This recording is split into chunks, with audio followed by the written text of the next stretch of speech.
Oi, boa noite, galera. Tô aguardando aqui a Eliandra para a gente começar a nossa live aula. Só um pouquinho.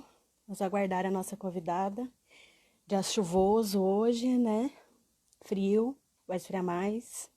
Chover mais um pouquinho. Então vamos aguardar. O tema da aula de hoje é entre História e Sociologia e a gente vai trabalhar a Primeira República e as políticas de branqueamento, tá bom? Espero que vocês gostem. Se eu cair aqui, eu tô sem o tripé do celular, então já junto o celular se eu cair, tá bom? Vamos aguardar a Eliandra. Deixa eu ver quem tá aqui. Vários. Aí, a Eliandra entrou. Deixa eu chamar ela pra live. Guardar ela dividir tela comigo. Vamos lá. Oi, Eliandra. Oi, Gi, tudo bem? Tudo, eu tava avisando vocês que se eu cair, é o celular. Deu junto, entendeu? Tô sem o tripé.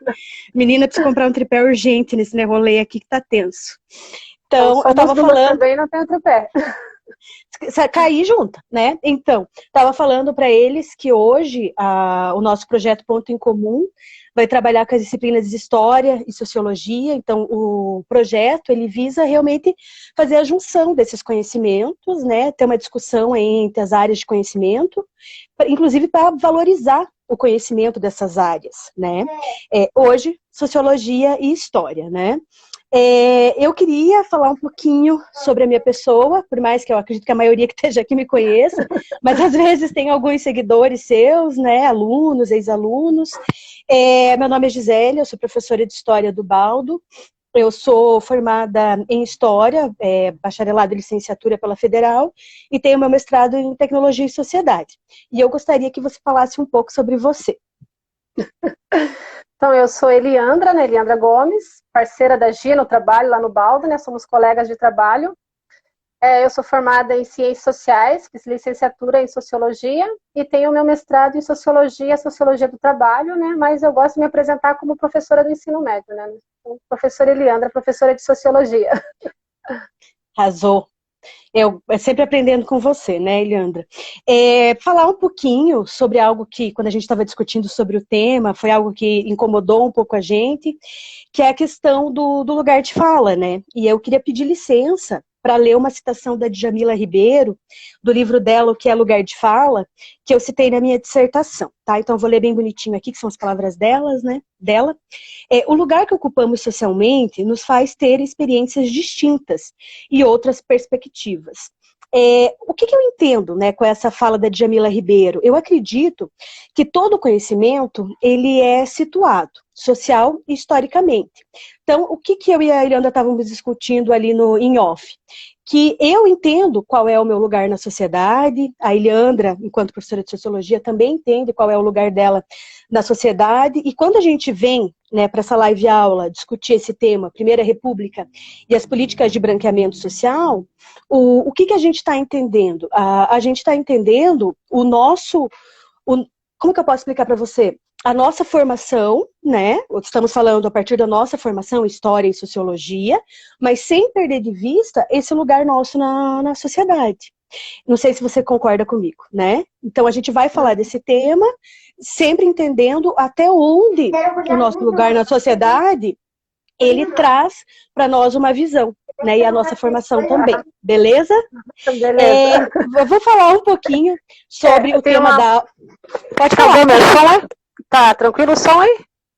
Tá ótimo. Tá Pode me soltar ouvindo? o Tá microfone que ótimo? daí fica Ah, mais de boa. beleza. Você quer falar alguma coisa sobre isso, Eliana? Não, não, tranquilo, isso mesmo, né? Essa questão de pensar o que é esse lugar de fala, e a gente está falando a partir do momento que somos professoras do ensino médio, né? Voltado para um público específico, que é o nosso público do ensino médio, né?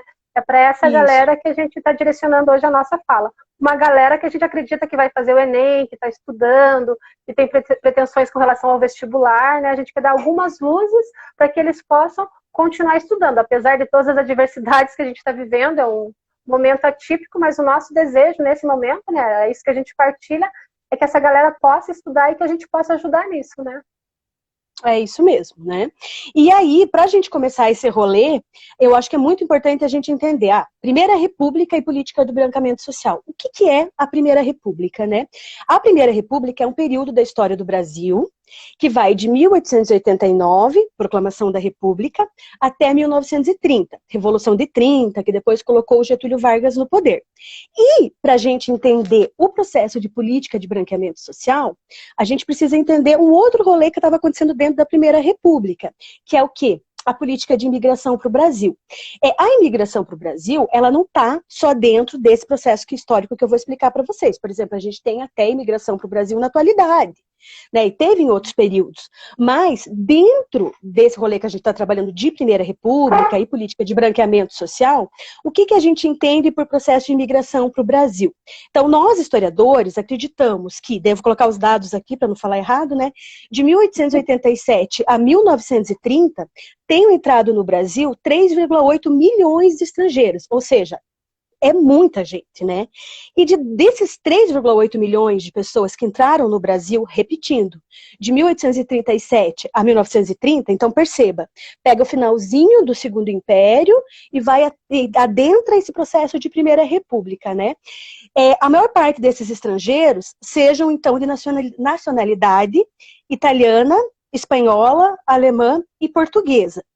E aí, que é importante a gente entender, o que será? Outras etnias também, mas essas que eu citei, entraram em maior número, né? E a gente tem que entender o que será que estava rolando lá na Europa que fez essa galera vir para o Brasil. Então, estava rolando principalmente uma modernização, né, da produção do campo e uma mecanização cada vez maior nas indústrias europeias, o que gerava desemprego e fazia com que essas pessoas fossem cooptadas por movimentos de propaganda do Brasil naquela época. E o que estava rolando no Brasil?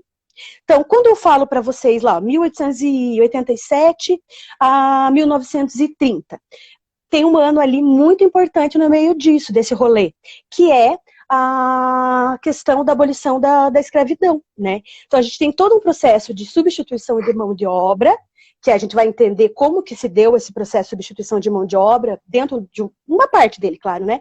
Dentro desse rolê de branqueamento social, e a gente também tinha uma crescente industrialização do Brasil. E aí, dentro desse rolê aqui no Brasil, a gente tinha pessoas que preferiam que essa substituição, perceba, da mão de obra escrava para outra mão de obra fosse principalmente por europeus de cor branca, língua parente da língua portuguesa do Brasil, ou seja, de origem latina, daí a preferência por italianos, portugueses e espanhóis, né?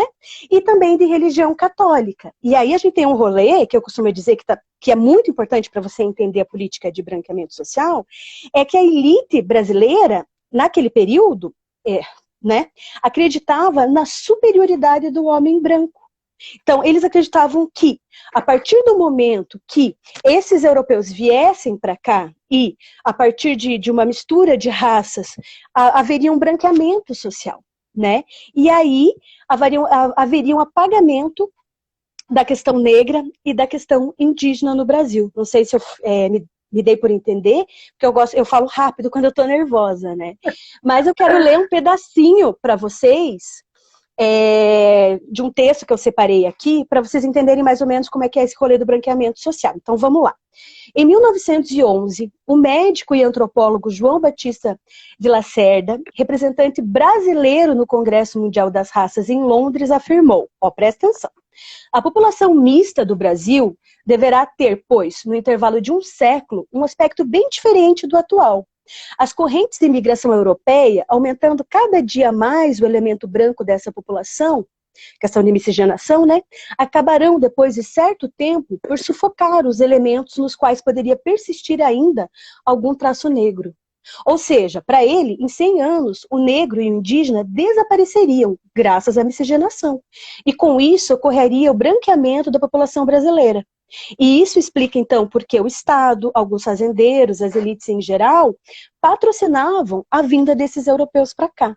E aí, ou seja, se a gente for fazer uma definição do que é branqueamento social, é uma ideologia amplamente aceita no Brasil entre 1889 e 1914 como solução, e devo pôr uma aspas bem grande daquele período histórico, como uma solução para o excesso de negros. E aí, para deixar um pouquinho a Eliandra falar, eu vou jogar a bola para ela e vou fazer uma pergunta. Eliandra, qual a relação dessa política de branqueamento social com o darwinismo social, que era uma ideologia amplamente divulgada no mundo todo naquela época, e se você puder explicar para a gente o que é o darwinismo social.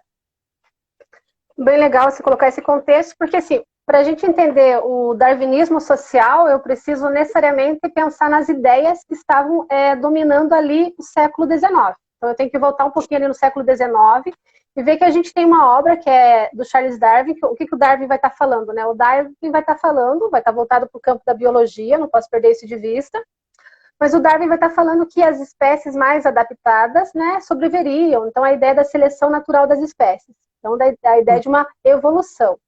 O que acontece? Essa ideia de evolução, de seleção natural, ela vai ser, em certa medida, adaptada para as teorias sociais. E aí, bem num contexto, a gente tem que pensar que isso é muito interessante, bem num contexto de um processo de colonização, né, de encontrar novos povos, de imperialismo. Então, eu pego essas ideias de seleção natural, de evolução, e acabo trazendo essas ideias para fazer uma leitura da sociedade.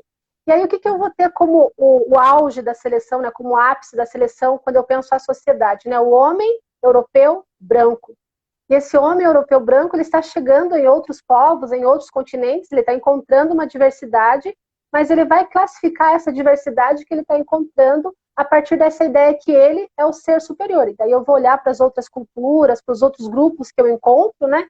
E olho para esses grupos como se eles fossem inferiores, como nego essa diversidade cultural. Né? E aí a gente pode pensar todas as atrocidades que foram cometidas nesse processo de colonização, né, Gi? A gente pega aqui a questão dos espanhóis aqui na América, né, o que eles fizeram no processo de colonização, se a gente vai, os franceses, né, no processo de colonização, os portugueses, como foi esse processo de colonização? Quando a gente olha aqui para o Brasil mesmo, né, logo no começo da história, a gente aprende assim, o Brasil foi descoberto, né? Essa foi uma eu não das ensino assim. Ainda bem. Mas foi uma das essas ideias de descobrir, né? Mas eu encontro um povo que aqui estava e eu não reconheço a diversidade, a formação desse povo. E aí eu venho colonizando, eu trago a minha religião, a minha visão. Então, essas ideias do darwinismo, elas vão se estruturar numa corrente chamada evolucionismo, né? Se a gente pega um autor de referência, até gosto que ele sempre pense, né? A gente vai ter o evolucionismo social. Porque o Darwin, ele não estava preocupado em pensar a sociedade, tá? Pensado lá com a biologia, mas se pega essa ideia de seleção para uma análise social. E aí, uma corrente teórica que vai se estruturar em torno disso é a ideia do evolucionismo, né? A gente tem o Spencer defendendo isso e vai dizendo, não, existem povos mais evoluídos. Então, a ideia é que aqueles povos que eu encontrei ainda não eram suficientemente evoluídos, desenvolvidos. Né? Qual seria o ápice da evolução, o ápice, né, a melhor sociedade, a sociedade europeia, né, que é aquela que estava chegando para esses povos diversos que estavam sendo encontrados. Aí a gente tem um choque de culturas, mas um apagamento das demais culturas, né? Nesse processo de colonização, de imperialismo, eu vou ter esse apagamento das culturas, porque eu tenho uma concepção que aquele povo é inferior, e eu estou no ápice, né? Eu sou o mais evoluído. Então, é nessa concepção que a gente compreende o darwinismo, né? Num processo de separação de raças, né? Pense que a gente sabe que não existe raças, né? A raça é uma construção teórica das práticas sociais, né? Ali na forma como eu me encontro com as outras culturas, eu acabo separando em raças, porque a gente sabe que existe a raça humana, mas a gente pega esse critério da cor como um critério de separação, como um critério de segregação, né, de dominação, né, de subjugação, baseado nessas ideias, né, de que há grupos mais evoluídos que outros. E aí precisamos questionar isso, né? Com certeza, né? E aí uma das coisas que eu percebo e que eu acho muito marcante, que às vezes os alunos não param para pensar, a maioria deles pelo menos, é que essa política de branqueamento social aconteceu no Brasil, mas ia em contramão do que estava acontecendo, por exemplo, na Europa e nos Estados Unidos, porque nesse período que a gente demarcou aqui, né, bem claro para vocês, que é finalzinho do século XIX, comecinho do século XX, a gente tem o quê? Né, na Europa e nos Estados Unidos, uma segregação racial muito grande, principalmente nos Estados Unidos, aonde eles diziam que a miscigenação como que eu posso dizer, ameaçaria a raça branca. Então, na Europa e nos Estados Unidos, eles proibiam, inclusive, principalmente nos Estados Unidos, a mistura de raças, né? Viviam com maus olhos, né? Enquanto que no Brasil, por causa desse rolê do branqueamento social, né? Já vamos trazer os brancos europeus para cá, e eles vão se misturar com os negros e os indígenas daqui, e com o tempo, o negro indígena vai diluindo, vai sumindo, e vai ficando a raça, abre aspas, como a Eliandra colocou muito bem ali, a raça branca. E isso não acontecia, não sei se eu me fiz entender, na Europa e nos Estados Unidos, né? E aí, resultado, né? No Brasil se criou um mito de democracia racial, que acabou gerando um racismo à moda brasileira, né? E aí eu queria que você falasse um pouquinho sobre esse rolê aí do mito da democracia racial e o racismo à moda brasileira que tanto se fala nas redes sociais hoje, né? Então, esse mito da democracia racial, até para a gente se situar, dá para a gente voltar um pouquinho. A gente tem uma obra que nos ajuda a compreender essa questão. Não que esse autor tenha defendido essa ideia de democracia racial, mas a partir da obra dele começa a se divulgar essa ideia de uma democracia racial no Brasil, que é a obra do Gilberto Freire e Casagrande Senzala, né? O que o Gilberto Freire vai estar fazendo ali? Ele vai estar analisando as relações sociais, né? Dois espaços bem distintos, né? Casa Grande e Senzala. Essas são metáforas hoje para a gente pensar a desigualdade social no Brasil, né? Quem representa a Casa Grande, quem representa a Senzala.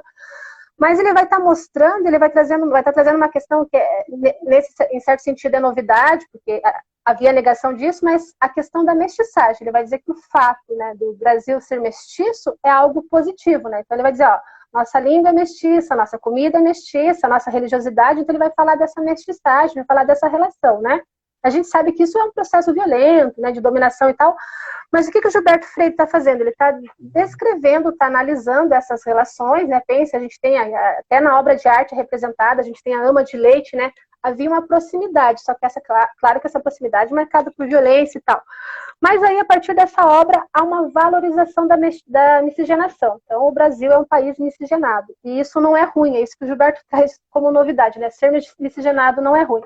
No entanto, o fato de falar dessa miscigenação, em certa medida, vai encobrir todo o processo de distanciamento, de separação, de racismo do Brasil, né? Então, já que nós estamos tudo misturado, todo mundo junto, né? O negro está ali conosco mesmo, não somos racistas. Só que, na verdade, não é bem assim, né? O Brasil é um país racista, né? O racismo faz parte da nossa estrutura de organização da sociedade mesmo, né? E a gente vai ter um outro autor, que também é interessante, que a galerinha pesquise, estude, que é o nosso Florestan Fernandes. Então, a gente tem Gilberto Freire, ó, o Brasil é mestiço. E veio, né, houve essa proximidade entre os negros, entre o Senhor, a Casa Grande e tal. Daí vem antes vai dizer assim, epa, ó, opa. Travou, só um pouquinho, Eliandra. Já voltamos no Florestan. Aham. A tua voz está indo, quer continuar falando? Vou indo, então. Então vai indo, só tá a tua imagem paralisada. Voltou. Voltou? Florestan. Beleza. Então, daí a gente tem o nosso Florestan Fernandes, o que o Florestan Fernandes vai estar falando, e aí é interessante que a gente conheça um pouquinho, porque ele vai estar falando, ó, ele vai analisar São Paulo ali e vai dizer assim, ó, esse negro, ele não foi integrado na sociedade, então é até o título da obra dele, né, a integração do negro na sociedade de classes. Esse negro não foi integrado, ele foi marginalizado nesse processo. E aí a gente consegue entender o que você comentava lá no começo, que é a questão da imigração. Então eu promovo a abolição, beleza. E aí eu tenho um contingente enorme de pessoas. E eu poderia, enquanto política de Estado, enquanto organização, ter absorvido essas pessoas como um trabalhador assalariado, né? Passado da condição que ele estava para uma condição de trabalhador assalariado. Por que eu não fiz isso, né? Quando esse imigrante vem, eu disponibilizo terra para ele, tenho a possibilidade de adquirir terra. E por que para o negro eu não fiz isso? Porque aí eu já tinha uma concepção é dessa inferioridade do negro, já estava na elite nacional, né? Daí a gente tem vários conceitos, ou os donos do poder, ou a elite do atraso, vários conceitos para falar. Mas o grupo dominante do país já tinha essa ideia de uma inferioridade. E aí, nesse contexto, precisava melhorar o Brasil, né? O nosso atraso era porque a gente era mestiço, porque tinha o elemento negro e tal. Então, eu precisava melhorar. Então, eu não vou integrar. Então, ele não vai ter acesso a trabalho, não vai ter acesso à moradia. A gente tem que ter obras da literatura, né? Eu gosto muito do Cortiço, que retrata essa questão, né? Eles vão morar à margem da sociedade, vão morar o que lá o Luiz Azevedo define como cortiço.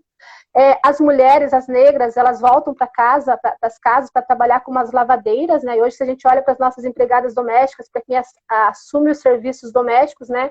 São as mulheres negras, porque não há uma inserção desse pessoal no trabalho assalariado, com condições dignas de trabalho, né?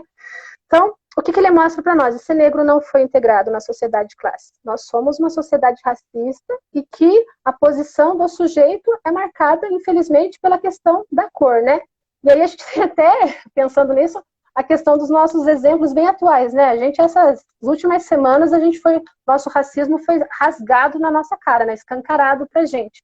Vamos pensar assim, a gente teve uma juíza que na sua sentença, né, uma juíza, que a lei deve ser igual para todos, mas ela escreve na sentença que ela não escreve que ele é negro, ela fala devido à sua raça, subentende-se negro, ele é culpado. Então, se é negro, é bandido.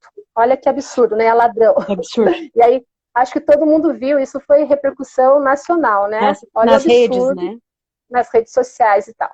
A gente teve outro caso do menino que entra na loja, ia trocar o relógio do pai, e ele entra como qualquer pessoa entraria numa loja, mas ele era um rapaz negro, estava com algum ícone que dizia que ele era pobre. Os seguranças nem perguntaram nada e retiraram ele da loja à força, né? Mesmo ele tendo a nota fiscal do produto que havia comprado. Por que ele foi retirado? Porque ele é negro, né? Em tese, né? Então, essa questão. Outra questão que também é bem interessante, que mesmo o negro ocupando uma posição de destaque, a gente poderia pensar na Maju, né? Ela é jornalista de uma das maiores emissoras de TV, né? Mas o fato dela ser negra também traz a ela uma série de problemas, porque é uma discriminação muito grande. Veja, ela está numa posição de destaque, né? Que muitos jornalistas gostariam de estar, e mesmo assim ela sofre uma série de preconceitos, justamente em virtude da sua cor. Então veja como a nossa sociedade é racista, né? Como as nossas práticas sociais são pautadas pela questão racial. E é isso que a gente precisa problematizar. Então, o que nós temos no Brasil que é bem interessante perceber? A gente tem essa mistura, mas mesmo diante dessa mistura, dessa questão da miscigenação, a gente tem uma separação muito grande, né? As posições ocupadas, elas são bem marcadas. Então, eu tenho o negro, ele está em determinados lugares, mas ele não é aceito, né? Ele tem que saber o seu lugar. Então, isso é uma marca do racismo brasileiro, né? Então, entre aspas, estamos juntos, mas desde cada um no seu lugar, né? Então, mostrar que não existe democracia racial no Brasil, né? Por isso a ideia de mito, né? Uma fantasia. O que nós somos é um povo marcado por essa questão, um grupo, né? Uma sociedade marcada por essa questão racial, né? Nossas ações, e aí se a gente pegar os dados de desigualdade, o quanto, se a gente pega a questão de escolaridade, questão de renda, questão de violência, o quanto essa questão racial é marcante no nosso país. E outra coisa, Leandra, que eu queria te perguntar. Se você falou, e isso é óbvio, é bem visível para todos nós, né, que o racismo persiste no Brasil, como que a gente pode combatê-lo? Assim, o que as ciências sociais dizem para nós referente a isso, entendeu? Agora você pega essa para você. Nossa, vamos. Que tal? Quem dera a solução, mas eu vou começar. Eu vou sugerir um livrinho para a galera, não sei se estão vendo aí. Sim. Esse livrinho é da Chimamanda Ngozi Adichie, não sei se eu pronunciei correto, mas ela fala do perigo de uma história única, né? Esse é o título, Perigo de uma História Única? Fica viradinho pra gente. Perigo de uma História Única. E o que é bem legal nesse livro, eu acho que ele ajuda a gente a pensar, né, nessa questão de solução. Vou começar a contar um pedacinho do livro, que daí a gente consegue fazer a relação que é bem legal. Ela conta que ela vai estudar nos Estados Unidos, e lá, com a amiga de quarto, a amiga de quarto acha estranho ela saber falar inglês, pergunta qual é a música tribal que ela ouve, ela coloca Mariah Carey, né? Daí a mulher pensa que ela vai colocar alguma música tribal. Então, ela percebeu, e aí a partir daí ela começa a contar, e aí começa o livrinho, ele tem várias outras histórias, mas ela começa a mostrar que a amiga dela de quarto, americana, tinha uma única ideia do que era a Nigéria. Na verdade, não era nem a Nigéria, a África, né? E a África é um continente com diversos países, com uma diversidade cultural muito grande, mas se ficou tanto na cabeça que África é pobreza, que África é desigualdade, a gente tem uma única ideia sobre o que é a África e não conhece a diversidade. E a partir daí ela nos questiona justamente isso, né? Que a gente constrói uma história e aquela história passa a ser verdade. E aí, com relação a essa questão do racismo, primeiro, na escola, eu acho que o nosso grande desafio é pensar e problematizar. A gente sempre aprendeu o escravo, o escravo. Uma mudança de termo é o escravizado, e aí a gente tem que cobrar a nossa linguagem, ela tem poder. Então, Concordo. eu, enquanto educador, eu, enquanto aluno, então, ele não é o escravo, ele é o que foi escravizado. Né? Então, ele não, a existência dele não é na existência de escravo, mas ele é um ser humano que foi escravizado. Então, essa questão da educação. Tem a questão de conhecer essa diversidade cultural, né? E aí a gente já tem avanços, né, com a lei 10.639, que traz a história da cultura africana e da cultura afro-brasileira. A gente não conhece isso, né? Nós temos um preconceito com relação a um desconhecimento e um preconceito muito grande com relação a essa cultura. Então é necessário que a gente conheça, pesquise, né? Então eu não posso ter na minha concepção apenas a história da escravidão, mas existe uma diversidade muito grande que a gente precisa trazer. Tem a questão das políticas públicas, né? A gente tem as políticas afirmativas e as políticas de redistribuição. Então, eu preciso pensar nessas políticas públicas, né? A gente tem um autor, que é o Raio Silvio, agora fugiu o nome completo dele. E agora, me ajudem, o Silvio. Fugiu, deixa eu achar aqui. Acha rapidinho ali pra gente, então. Acho bem rapidinho. O Silvio Almeida. Tá. O Silvio Almeida, ele fala, assim. O Silvio Almeida, fugiu o nome dele aqui. Silvio Almeida. Mas ele fala bem assim, nesse livro dele, ele tem um livro chamado assim, O que é o racismo estrutural, que é bem legal, mas ele fala nesse livro bem assim, que a gente precisa, nessa dimensão do que fazer, pensar que, vou ler um pedacinho que eu gosto bastante, ele fala, né, o que fazer, ele fala assim, ó, nas palavras dele, né? E a escola reforça todas essas percepções ao apresentar um mundo em que os negros e negras não têm muitas contribuições importantes para a história, literatura, ciência e afins. Resume-se a comemorar a própria liberdade, né? Ele fala, não, eu preciso trazer outra história, né? Não ficar numa história única. Daí a ideia de trazer a Shimana, né? Eu preciso conhecer. E aí entra essa questão das políticas, né? Políticas de cotas. Por que eu preciso de uma política de cotas, né? Eu preciso garantir que os negros estejam em determinados locais. Eu não tenho condição, deveria fazer, mas o Estado não garante as mesmas condições de partida, né? E daí a gente teria que pensar em toda a estrutura da sociedade, toda a desigualdade. As pessoas partem em condições desiguais. E aí só pensar na questão da desigualdade que marca o Brasil, né? Um dos países mais desiguais do mundo. Mas, mesmo partindo em condições desiguais, eu preciso garantir que ele chegue. Né? E aí vem a ideia da cota. Ali ele vai chegar, né?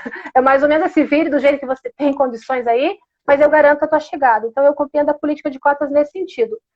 E a política de cotas também nos leva a pensar nessa palavrinha que marca muito, e a gente tem que problematizar, que é a questão da meritocracia, né? Como falar de meritocracia nessa nossa sociedade extremamente desigual, extremamente racista, né? Então eu preciso o tempo todo questionar.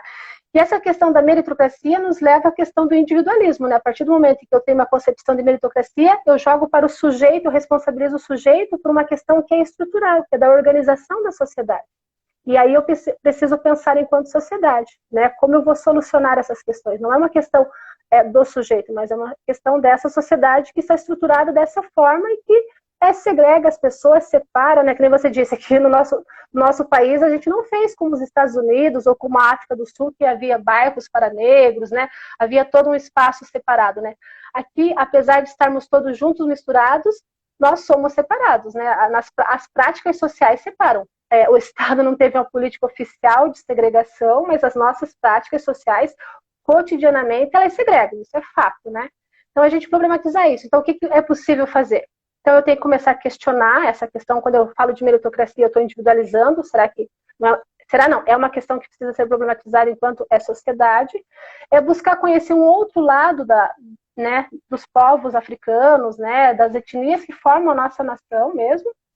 O que mais que a gente pode pensar? A questão dos movimentos sociais, pense que alguns avanços que nós tivemos foi devido aos movimentos sociais, a importância dos movimentos sociais, e os movimentos sociais nos ajudam a olhar para algumas particularidades que às vezes a gente não consegue perceber. Então eu falo do racismo, mas eu preciso perceber que lá, nessa questão do racismo, eu também tenho, se eu fizer um recorte, a questão da mulher negra, qual é a situação dessa mulher. E aí quando eu vou para os movimentos, eu consigo perceber essas questões mais sutis, que no todo, às vezes, a gente acaba passando despercebido, né? Quando eu falo de racismo, de uma forma geral, é uma coisa, mas quando eu falo do racismo e olho para a mulher, eu tenho outro recorte, outras questões que precisam ser pensadas, né? Que é a questão da teoria interseccional, né? Que a gente vai fazendo essa intersecção com outras situações, né? Então, não é só a questão da negritude, mas a questão recortada da sexualidade, orientação, classe, enfim, entre outro gênero, entre outras situações, né?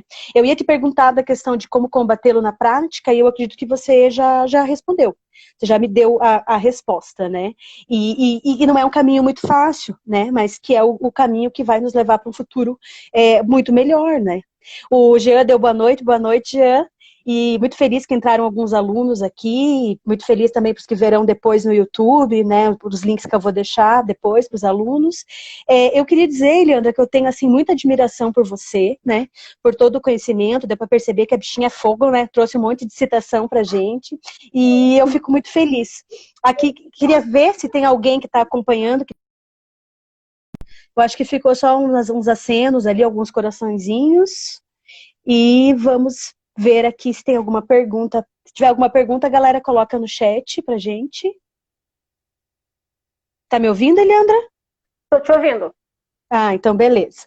E eu acho que daí, se não tiver nenhuma pergunta, a gente pode finalizar. Quer falar mais alguma coisa? Eu acho que a gente precisa resgatar duas questões que são fundamentais. Aqui no Brasil, pensar a nossa Constituição, né, que a questão legal de que racismo é crime, que todas as pessoas devem ser iguais, né, sem discriminação de sexo, de cor, de nada, então pensar na Constituição e pensar na Declaração Universal dos Direitos Humanos, né. Eu preciso olhar para as pessoas como um ser humano, né, todas as outras classificações foram construções sociais, se elas são construções, elas devem e podem ser problematizadas, né, então eu não posso perder isso de vista, né. E pensar que nessa concepção de separação, de segregação que nós construímos, a gente fez algumas atrocidades, né? Se a gente pensa que foi a Segunda Guerra Mundial, né, o que aconteceu lá no Holocausto, a gente tem essas teorias lá do arianismo, de eugenia, sendo colocadas em práticas de uma forma horrorosa, né? Então pense o que foi tudo isso, né? Então como as ideias que nós temos orientam as nossas práticas, aí a importância de rever quais são essas ideias, quais são esses conceitos que nós temos, né? Está problematizando essas ideologias, essas ideias que nós temos sobre o mundo, sobre as pessoas, sobre as questões, né? Eu preciso constantemente problematizar o que eu penso, né? Eu não posso me fechar em uma teoria e achar que aquela dá conta de tudo, né? Eu preciso dessa diversidade, daí a importância do diálogo, da troca, da leitura, né? A gente fala sempre para os nossos alunos, leiam o máximo que vocês puderem. Quanto mais a gente lê, mais a gente se depara com uma diversidade, né? E essa diversidade precisa ser valorizada, né? Dentro de tudo isso, né? E aí, como que você coloca, né, a partir do momento que você diz que é necessário para a gente ultrapassar toda essa situação, além de conhecimento, políticas públicas, né, e ligadas ao movimento social, que eu acho que é fundamental, né? Então, é isso. Se não há mais perguntas, a gente finaliza. Obrigada, Eliana, por ter aceito o meu convite de participar da live. Lembrar que semana que vem a gente tem uma live entre História e Matemática. A gente vai falar, comentar alguns dados sobre a questão do Covid-19. Estamos apostando em alguns temas que a gente acredita que caem no vestibular e no Enem, né? E depois temos uma discussão também semana que vem com História e Arte, onde a gente vai trabalhar um pouquinho sobre o Renascimento. E aí, lembrando que esse projeto sempre tem a contribuição dos professores do Colégio Baldo, certo? Isso. E eu deixo um abraço para os nossos alunos do terceiro ano e todos os alunos do Baldo, né? O que eles precisarem da gente, a gente está aí, a ideia é trocar, conversar, né? Eu falo que nós somos privilegiados, né, em sala de aula, porque a gente aprende muito mais, né, essa troca com eles, né? Pena que hoje não há essa interação, né? Até poderia haver através das perguntas, mas eu digo que a gente aprende muito com eles, né? E o conhecimento é troca, né? A gente não está lá para despejar um monte de coisa, mas para trocar, para conversar, para problematizar mesmo, né? Com certeza. Obrigada. Boa noite, Leandra. Obrigada a vocês, de beijo, tchau, tchau. Beijo, tchau, tchau.